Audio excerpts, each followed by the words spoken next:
Commander Elena Reyes stood on the observation deck of the UES Pioneer, Earth's first interstellar diplomatic vessel, watching as the massive alien ship approached.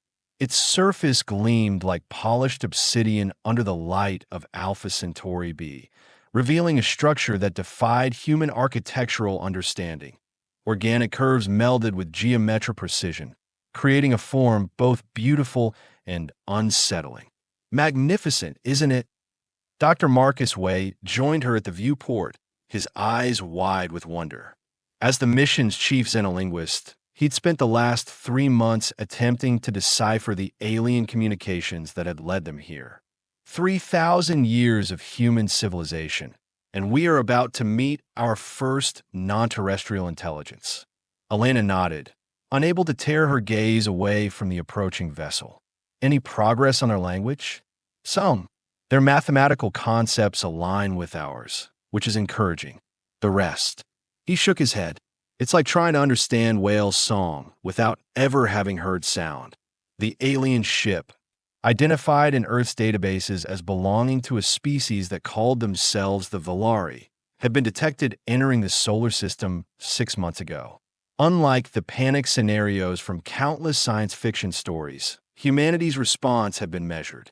The United Earth government had assembled the Pioneer mission, a crew of diplomats, scientists, and military personnel tasked with making first contact. Elena's comm unit chimed. "Commander," Captain Ramon's voice came through. "The Valari have accepted our docking protocol.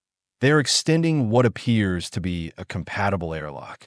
We are ready to proceed with the delegation." Understood. Elena straightened her uniform. As head of security, she'd been selected to lead the first contact team, a choice that had sparked debate among the diplomatic corps. But the UG had been firm. First contact would be peaceful, but cautious. 30 minutes later, Elena stood before the airlock with her team. Dr. Way, Ambassador Choi, and Lieutenant Commander Jackson, her second in command. Each wore the midnight blue of the United Earth Service, with subtle differences indicating their specialties. "Remember," Elena addressed them one final time, "we represent not just ourselves, not just our nations, but our entire species. We follow protocol. We remain calm, and we do not make promises without clearance."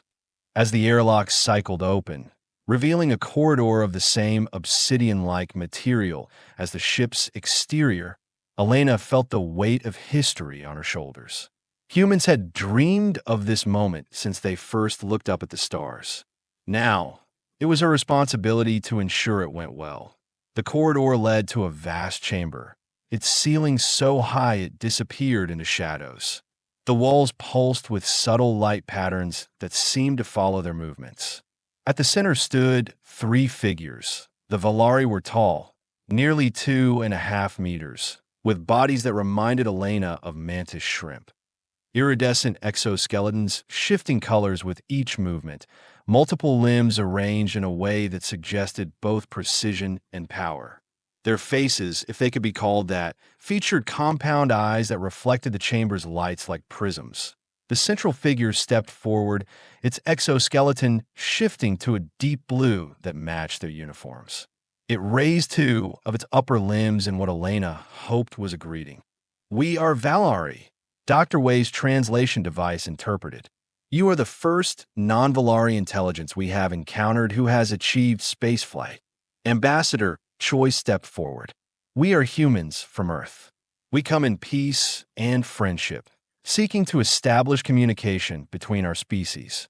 The translation seemed to cause the Valari to confer among themselves, their colors rippling in patterns too quick to follow. The central figure addressed them again. "We have studied your transmissions. Your species is that unexpected. Elena Fronad." The statement seemed loaded with meaning the translation couldn't convey. "In what way?" Ambassador Choi asked.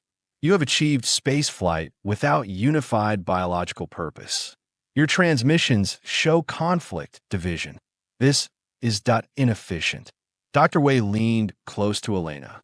"I think they're confused by our individuality. Their language suggests a more collective consciousness." The meeting continued for over an hour, with increasingly complex exchanges about culture, technology, and biology. The Valari seemed particularly interested in human genetic diversity and social structures, asking questions that occasionally bordered on invasive. As they prepared to return to the Pioneer, the lead Valari approached Elena directly.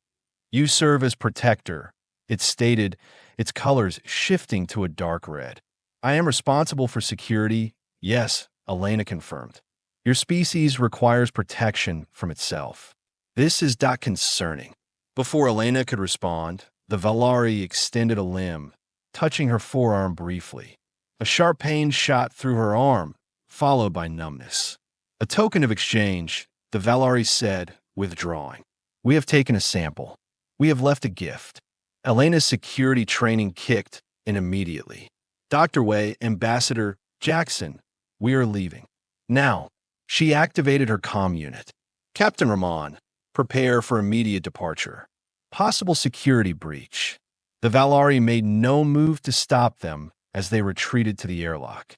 Once back aboard the Pioneer, Elena ordered a full medical scan for all team members and quarantine protocols. "What did it do to you?" Captain Ramon demanded as the medical team examined Elena's arm. "I don't know, but they took a sample, blood or tissue, I'm guessing, and claimed to have left something in return." She winced as the doctor extracted a microscopic device from her arm. "It's some kind of nanotechnology," the doctor reported, securing the device in a containment field. "Active but dormant. Possibly a monitoring system." Captain Ramon's expression darkened. "They tagged you, like an animal, or they're trying to communicate on a level we don't understand yet," Dr. Wei suggested. Elena shook her head. "Either way, they violated protocol and personal sovereignty. We need to report this to Earth immediately." As the Pioneer disengaged from the Valari vessel, Elena watched from the observation deck again. The alien ship remained motionless, its obsidian surface revealing nothing of the intentions behind it. "What do you think they meant by us being unexpected?" Dr. Wei asked, joining her. "I don't know," Elena replied, rubbing her arm where the device had been removed. "But I have a feeling we're going to find out." 3 days later, as the Pioneer prepared to enter the experimental Alcubierre drive that would return them to Earth in weeks rather than years, alarms blared throughout the ship. "Multiple objects approaching. High velocity," the tactical officer shouted. Elena reached the bridge in time to see the view screen fill with projectiles launched from the Valari ship, which had silently followed them out of the Alpha Centauri system. "Evasive maneuvers," Captain Ramon ordered, but it was too late. The first impact shuddered through the Pioneer, throwing crew members to the deck. The second and third strikes were more precise, targeting the drive systems and communication arrays. "They're using our own technology against us," the engineering chief reported in disbelief. "Those impacts specifically targeted systems they couldn't possibly know about unless they pull the information from that device they put in me," Elena finished, a cold realization spreading through her. This wasn't first contact. It was reconnaissance. As the Pioneer limped away, its faster-than-light capabilities crippled, Elena knew they faced a horrifying truth. They had to warn Earth, but at sublight speeds, they would arrive years after the Valari. The first contact between humans and aliens had gone horribly wrong, and an intergalactic war was about to begin, with humanity woefully unprepared for what was coming. 5 years had passed since the Pioneer incident. 5 years of frantic preparation as Earth awaited the arrival of the Valari. The United Earth government had transformed society with a single-minded focus on defense, pooling resources and technology in ways that would have been unthinkable before the threat emerged. Colonel David Shun, formerly Lieutenant Shun of Earth's orbital defense grid, now commanded Lunar Base Alpha, humanity's first line of defense. He stood in the command center, surrounded by displays showing the status of the hastily constructed planetary shield grid and defense platforms. "Another drill?" asked his executive officer, Major Imani Okafor, as alarms sounded throughout the base. David shook his head, his expression grim. "This is no drill."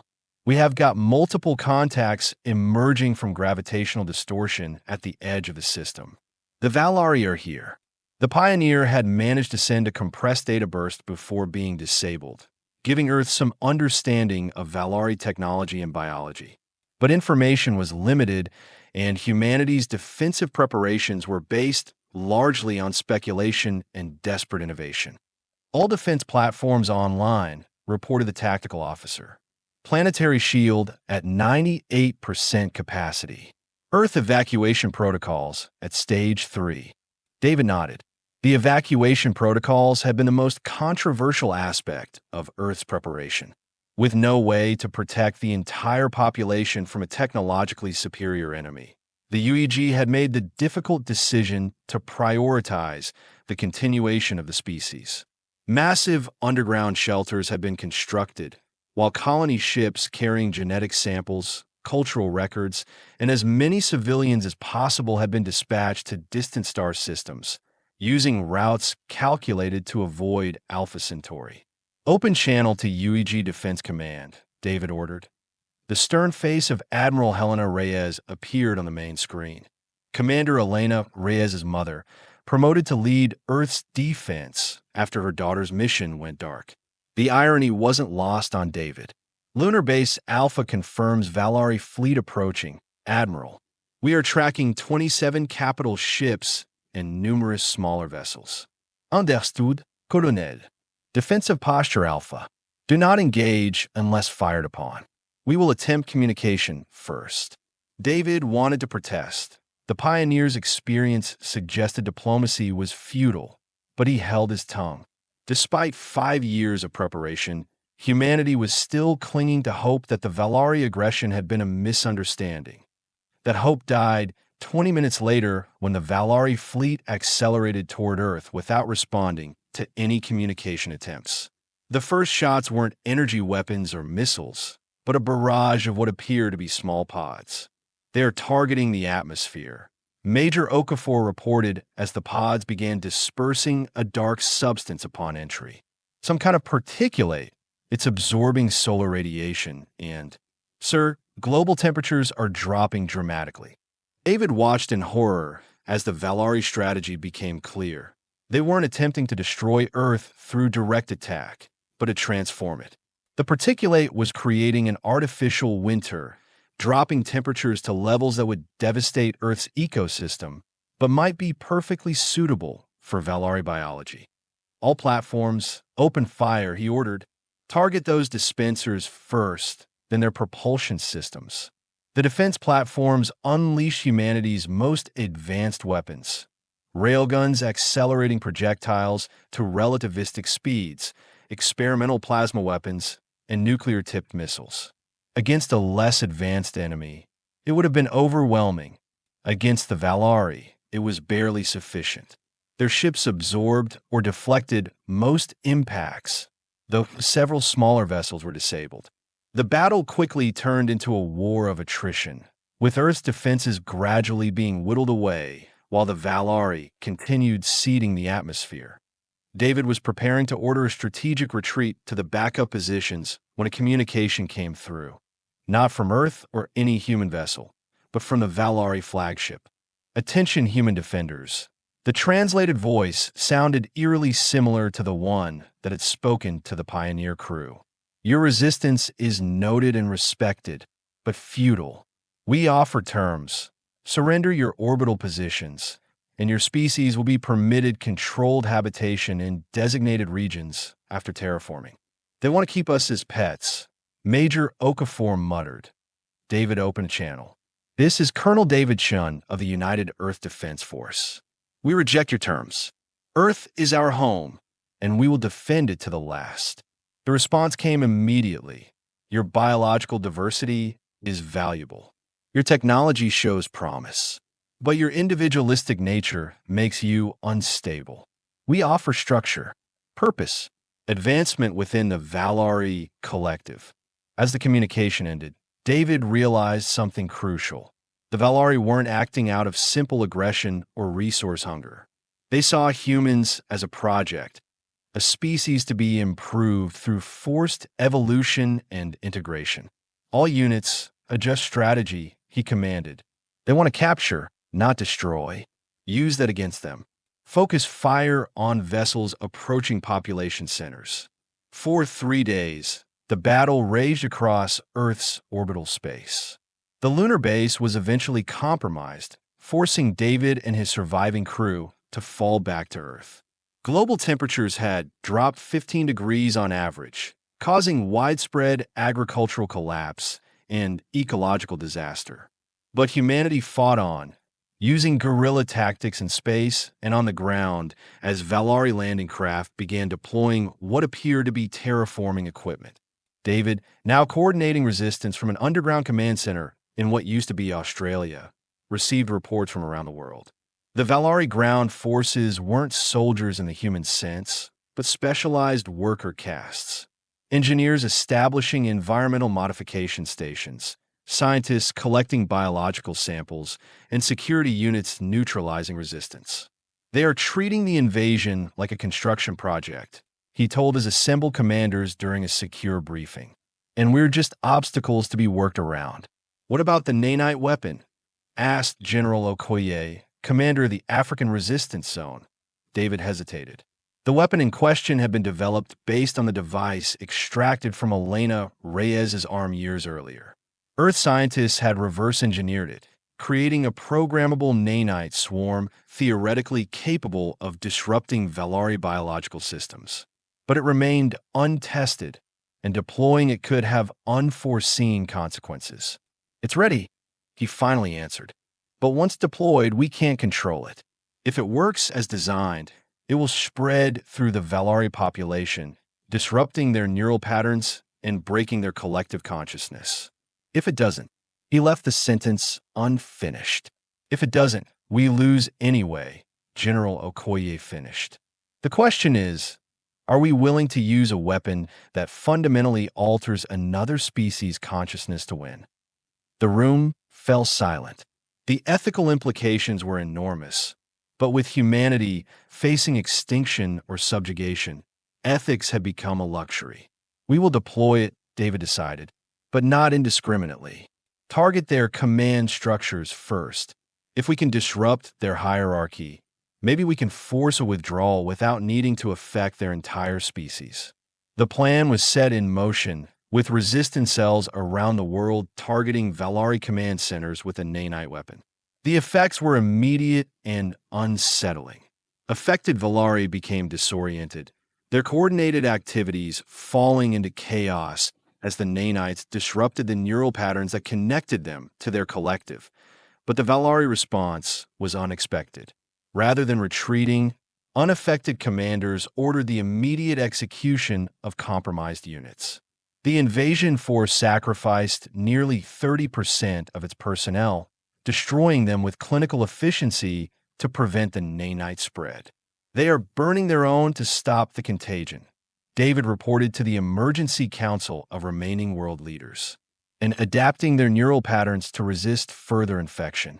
Then, the weapon has failed, the Australian Prime Minister concluded. Not entirely, David countered. We have learned something crucial. The Valari value their collective above individual survival.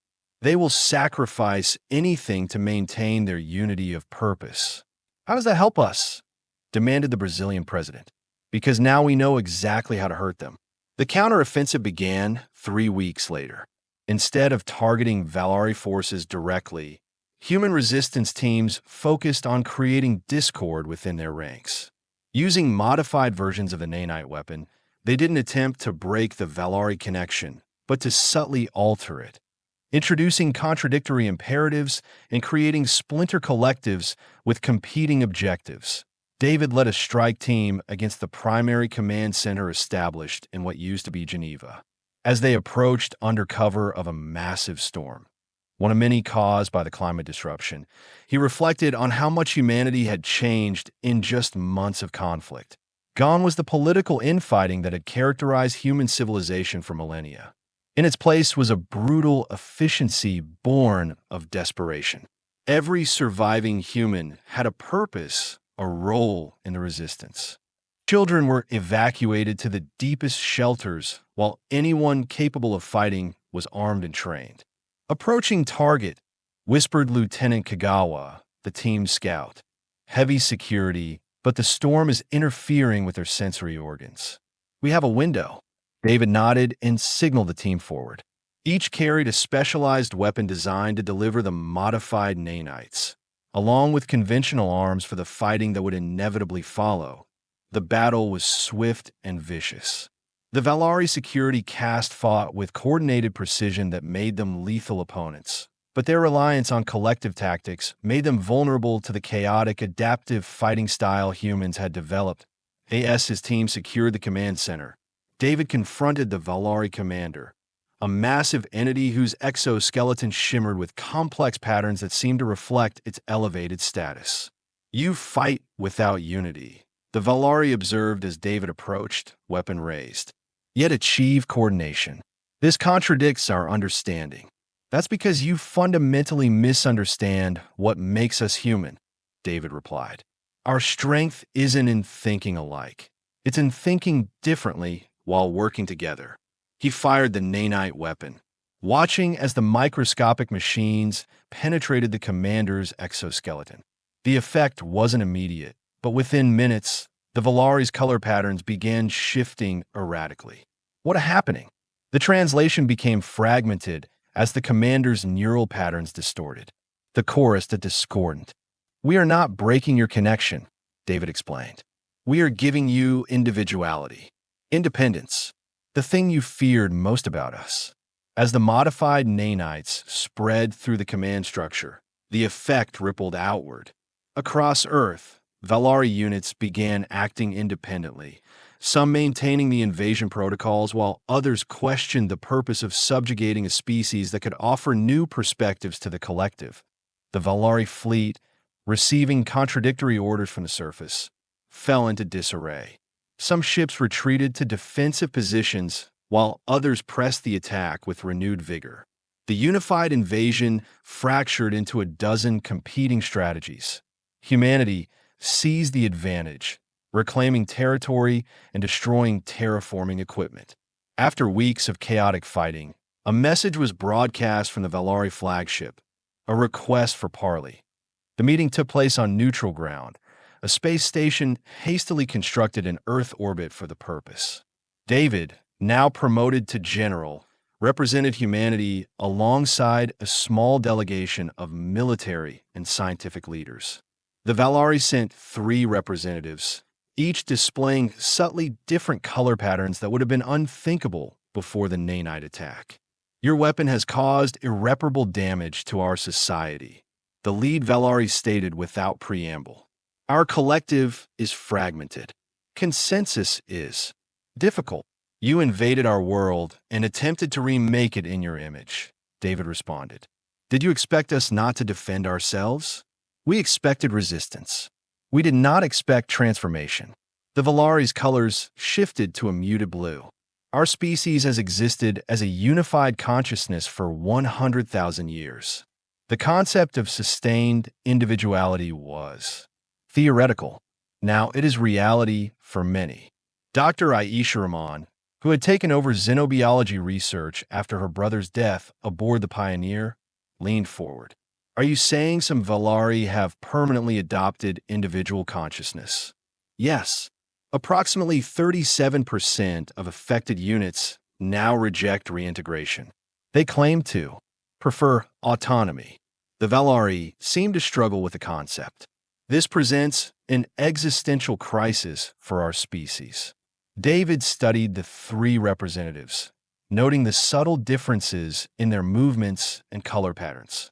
"You 3 are among them, aren't you? The individualists." The lead Valari's colors flashed briefly. "We were selected precisely because we can comprehend your perspective while maintaining connection to the collective. We are intermediaries." "And what does the collective want?" David asked. "Cessation of hostilities. Withdrawal from your system." And the Valari hesitated. "Exchange of knowledge regarding the coexistence of individual and collective consciousness." The human delegation exchanged glances. This was not the surrender they had expected, nor was it a clear victory. It was something more complex, a fundamental shift in the relationship between species. Before we agree to any terms, David said, I need to understand why you attacked us in the first place. What threat did we pose to you? The second Valari representative stepped forward, its colors a deeper purple than the others. Your species represents biological and philosophical disorder. Your diversity, genetic, cultural, ideological, creates unpredictable outcomes. The collective determined you would eventually threaten stability across multiple systems. So you attacked us preemptively, Dr. Rahman concluded. We attempted to integrate you, corrected the third Valari, to provide structure to your chaotic potential, to harness your creativity within a framework of purpose. Without our consent, David pointed out. Consent is an individual concept, the first Valari responded. But, yes, we understand now this was an error. The negotiations continued for days, with both sides gradually reaching an understanding. The Valari would withdraw completely from Earth's solar system, establishing a buffer zone between their territories. In exchange, humanity would share the Nanite technology, allowing the Valari to study and potentially reverse its effects for those who wish to rejoin the collective. Most significantly, a neutral zone would be established where individualist Valari and human scientists could work together, exploring the balance between collective efficiency and individual innovation. As the agreement was formalized, David found himself in private conversation with the lead Valari representative. Your species nearly destroyed ours without firing a shot, the alien observed. By merely introducing the concept of choice, you fragmented a unity that had existed for millennia. That wasn't our intention, David admitted. We were fighting for survival. Yes, and in doing so, you proved the collective's fear correct. Humans are transformative, unpredictable. The Valari's colors shifted to a pattern David hadn't seen before. But perhaps transformation is necessary for growth. David considered this. You regret it? Becoming an individual? The Valari was silent for a long moment. I experience contradiction, loss for the perfect unity I once knew, excitement for the unique perspective I now possess. Its colors rippled in a complex pattern. I am learning to value both. 6 months later, David stood on the observation deck of the newly completed Harmony Station, watching as the first joint human-Valari research team prepared to depart for the neutral zone. Commander Elena Reyes, recovered from a Valari research facility during the counteroffensive, would lead the human contingent. Nervous, he asked as she joined him at the viewport. Elena smiled tightly. Terrified, but ready. She glanced at her arm, where a small scar remained from the original Valari device. 5 years as their research subject gave me some unique insights. Might as well put them to use. The Valari scientists you will be working with, they are all individualists. By choice, yes. They are fascinated by how humans maintain distinct identities while still functioning as a society. She shook her head in wonder. Turns out we have been doing something extraordinary all along, just by being human. David nodded thoughtfully. The war cost us dearly. Millions dead, ecosystems damaged, cities destroyed. But we gained something too, unity without uniformity. We proved we can come together without losing what makes each of us unique.